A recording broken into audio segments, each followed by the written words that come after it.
Soon, the CRTPO I am excited, is meeting to reconsider the I-77 South Toll Lane project. So let's go back in time. Last month, they voted to rescind support and effectively kill the project. I mean, that's, the project was off the board. That's at least what we thought. Well, it comes just hours after the city of Monroe held a special meeting to change their vote this morning. Buckle up, folks. It's just another chapter in the I-77 saga. Julie, where are we now? Update us. Julie? What do we do?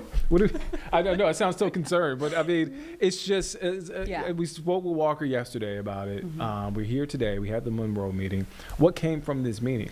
So we found out yesterday, what Walker was covering was that they were going to have this special meeting to redo or reinstate their support for I-77 because of tonight's CRTPO meeting.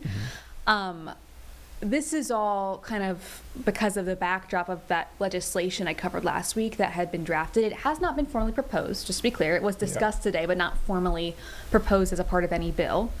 But that would require municipalities, so cities, counties, towns, anybody who's on the CRTPO and voted against the project to pay back a portion of the money that NCDOT has already spent. And that's 10 years we're talking about, $60 million into planning thus far. It would be weighted based on how many votes you got on the CRTPO, Charlotte being the biggest portion of that. And so, of course, we talk a lot about what that means potentially for Charlotte, but when you look at some of these smaller municipalities or smaller cities and towns, not that Charlotte does either, but they definitely don't have millions of dollars sitting around to pay back to the state, especially immediately. And so for Monroe, they kind of walked this morning through what that would cost. Immediately, that's $2.3 million that they would hypothetically owe.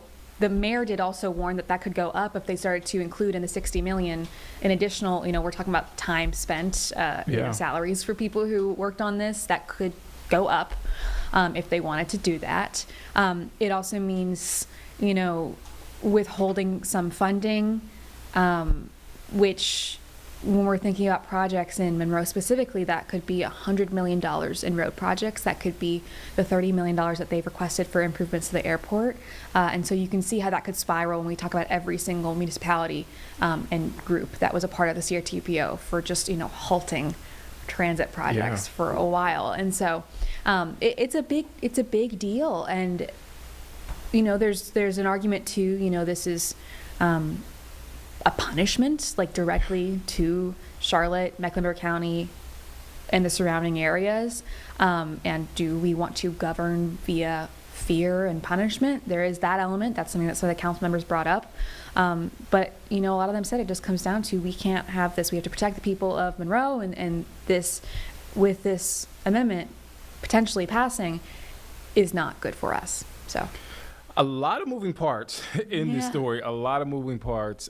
Julie, when can folks get your story tonight? Be on at 5 and 6, and then, of course, we're going to have updates from that meeting tonight at 11. Not me.